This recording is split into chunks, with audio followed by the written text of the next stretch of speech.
Guilherme Leal.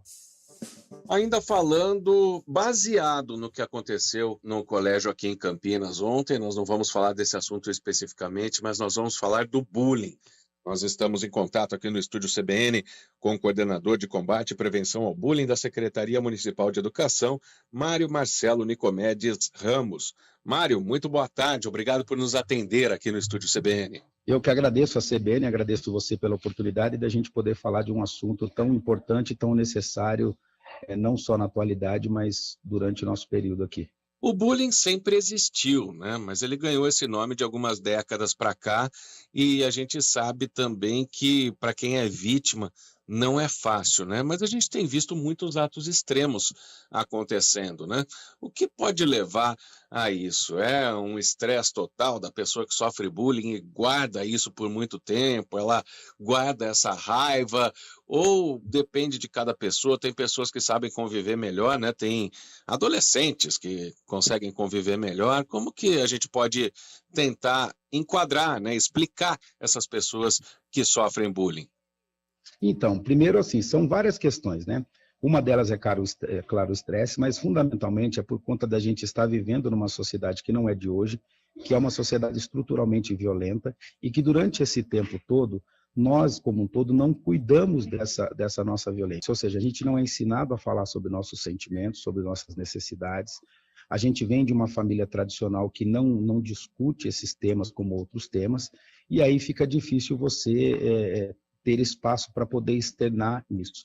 Então, a violência, como eu disse, ela é estrutural e nós precisamos investir, tanto as famílias, quanto as escolas, quanto a sociedade, em espaços que a gente possa ser escutado, que a gente possa ter o diálogo como referência e, mais do que isso, entender a construção de uma relação mais saudável, baseada na empatia, ou seja, como é que a gente se coloca no lugar do outro. Nesse caso específico, como outros casos de violência, o caso do bullying que aconteceu, por exemplo, na escola em Santos, a gente sempre trabalha numa outra perspectiva, não de julgar, não de apontar o dedo, porque aí a gente acaba reforçando a violência, mas é de tentar entender o que essa criança, o que esses adolescentes tentaram expressar. Porque quando uma pessoa expressa um ato de violência, é natural que a gente acabe julgando e dizendo, essa família não educou, essas crianças estão muito violentas, está muito difícil, mas na verdade essas crianças, elas são, e adolescentes, reflexo de uma sociedade extremamente estruturalmente violenta, porque faltou espaços de diálogo e escuta. E quando eu falo diálogo e escuta, é a gente tornar isso um hábito no nosso cotidiano. Ô Mário, e vamos para o outro lado agora, né? De onde vem esse sadismo das pessoas que cometem bullying, né? A gente sabe que quando se agrupam pessoas, uma é maldosa, outras dão risada da maldade que ela faz com outras pessoas, né? De onde que vem isso? Sai de casa também, eles aprendem na escola, é da personalidade, porque se alguém sofre bullying, tem alguém fazendo bullying, e geralmente não se faz sozinho. Sim. Então, eu vou usar aqui uma frase de um dos maiores pensadores da cultura de paz do mundo, que é o Nelson Mandela, né? Ele diz o seguinte: ninguém nasce odiando outra pessoa pela cor da sua pele, pela sua origem, pela sua cultura ou pela sua religião. As pessoas são ensinadas, né? Então, ou seja, 81% das violências, na verdade, acontece nos espaços da comunidade ou dentro de casa por pessoas que às vezes deveriam cuidar desse espaço e dessas pessoas. Então, se essas crianças, se esses adolescentes expressam essa violência, é que alguma coisa não está sendo cuidado. O que eu estou dizendo aqui não é que o pai e a mãe não educam, educam sim, mas muitas vezes as violências acontecem em espaços porque a gente conhece muito pouco essa violência. É claro que tem uma parcela que de fato que precisa ser pensada, que às vezes vê a violência de um jeito mais banalizado, acha isso bacana, mas eu procuro tentar entender, como pesquisador, como coordenador de um programa aqui, do que essa criança está querendo expressar, qual necessidade dela não está sendo atendida. O Marshall Rosenberg, que é o pensador da comunicação não violenta, ele fala assim: toda violência é uma expressão trágica de uma necessidade não atendida. Então, para nós, a violência é um grito de socorro. Essa criança, esse adolescente está pedindo socorro. Claro que seria legal que ela não acontecesse, mas acho que é importante a gente olhar numa outra perspectiva. E os dados apontam que houve uma diminuição de mais de 50% nos casos de empatia, né? Então, também tem essa questão, mas a gente precisa entender quais são as dores que essas crianças também estão vivendo. E essas dores têm sido retratadas, por exemplo, no livro recente agora, que é a geração do quarto, por exemplo, de filhos e crianças que têm vivido numa sociedade órfãos de pais e mãe vivos, porque falta diálogo dentro de casa. E agora para fazer a prevenção, né? Se em casa não tem esse diálogo, na escola muitas vezes esse estudante vai se encontrar com estudantes que já são maldosos, vamos dizer assim, porque quem faz bullying faz uma maldade contra outra pessoa, né? É possível prevenir o bullying, Mário? Sim, é possível e nós temos aqui na Secretaria Municipal de Educação resultados bastante expressivos, né? Primeiro, a gente desconstruir essa ideia que vem do nosso tempo, que assim, a gente produz uma narrativa dizendo assim, bom, hoje tudo é bullying, na minha época não era. O bullying sempre foi uma violência das mais graves, assim como o cyberbullying, que é o bullying virtual, assim como outras violências como racismo, homofobia e xenofobia. A prevenção, ela é fundamental e ela começa dentro de casa, construindo espaços seguros de diálogo, ou seja, espaços que os pais e as mães possam escutar os seus filhos.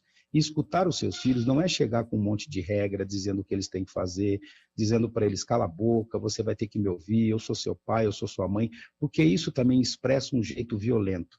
As crianças e os adolescentes querem falar, então é importante a gente tornar o diálogo dentro de casa, a escuta, um hábito. Na escola, a gente tem feito aqui o que nós chamamos de círculos de justiça restaurativa de construção de paz. O que são os círculos? Os círculos são espaços seguros, intencionais, que a gente trabalha a questão do acolhimento, do cuidado, da escuta, da empatia, sem nenhum tipo de julgamento, porque qualquer tipo de violência, é importante que as pessoas que estão nos ouvindo entendam que elas precisam ter espaço para poder falar. Seja qualquer assunto que seja polêmico, difícil, nós precisamos falar. Então, na educação, a gente tem feito com os pais, com as equipes gestoras, com os professores, a gente tem feito formação, mas, acima de tudo, tornado, né, a escuta e o diálogo um hábito que fazem parte do cotidiano da escola. Qualquer assunto, vamos falar sobre, vamos dialogar, vamos aprender a escutar, porque a gente não sabe escutar. O Rubem Alves dizia muito isso, assim, nós temos cursos de oratória, nós precisamos de curso de escutatória. Então, o desafio para a prevenção é a gente criar espaços onde a gente possa desenvolver a nossa escuta genuína, com o coração, para entender o outro, para se colocar no lugar do outro, capitanear a dor do outro e entender quais são os impactos dessa nossa violência, né, na vida do outro. Para a gente fechar, Mário, você até citou aí, né, muitas vezes o estudante ele tem problema dentro de casa, até a questão do autoritarismo, às vezes, né, que certo pai ou mãe pode ter, na questão da punição para quem comete o bullying. Não serviria de exemplo também para que não acontecesse mais, ou é algo muito radical, na sua opinião, você que trabalha com esse conceito? Então, a gente diz o seguinte, a sociedade punitiva é a que não deu certo, né? As pessoas podem, às vezes, discordar, a gente vê muitas pessoas mais antigas dizendo assim, na minha época, o meu pai punia, colocava de castigo e funcionava. Não, não funcionava, não é à toa que essa violência ela tende a aumentar e ela tem aumentado a cada dia. O que nós trabalhamos através da justiça restaurativa, da cultura de paz, da comunicação não violenta, é espaços onde as pessoas possam, para além de falar, elas serem corresponsabilizadas. Então, aqui na Secretaria, por exemplo, a gente trata a vítima, trata o agressor e trata o espectador também, entendendo que todos eles estão envolvidos nesse processo de violência. Não é só quem produz a violência, mas quem sofre a violência e quem fica do lado, às vezes, dando risada, sendo espectador, também faz parte desse processo de violência. Como que a gente tem feito? Trabalha na linha da prevenção. As pessoas precisam se corresponsabilizar, precisam entender quais os impactos que essa violência causa na vida daquele que está sofrendo ela. Então,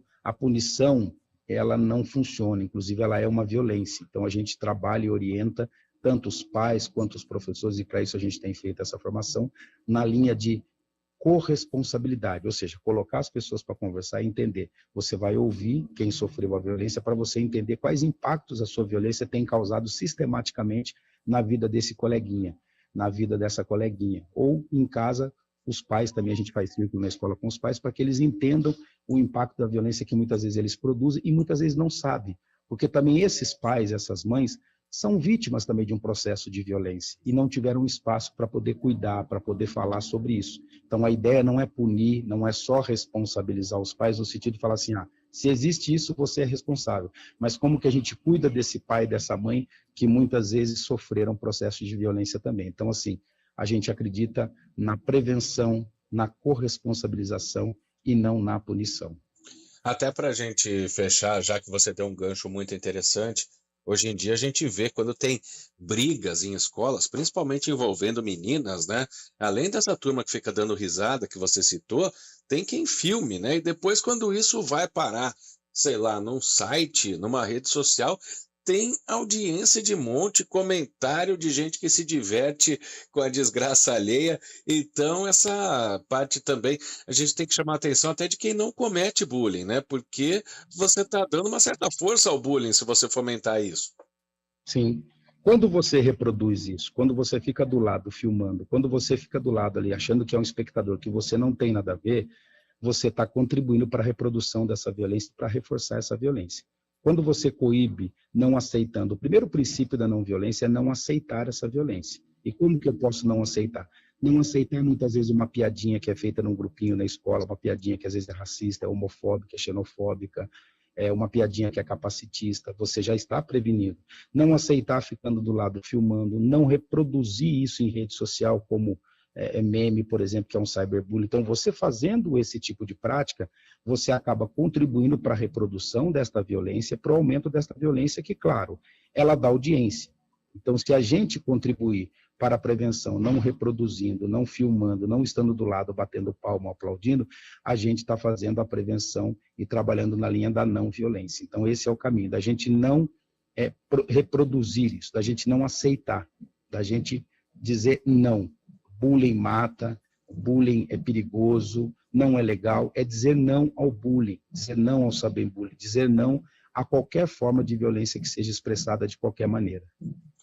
Mário Marcelo Nicomedes Ramos, coordenador de combate e prevenção ao bullying da Secretaria Municipal de Educação de Campinas, muito obrigado pela entrevista ao Estúdio CBN, muito esclarecedora e quem sabe as pessoas também se conscientizem sobre isso. Obrigado pela participação, Mário, uma boa tarde.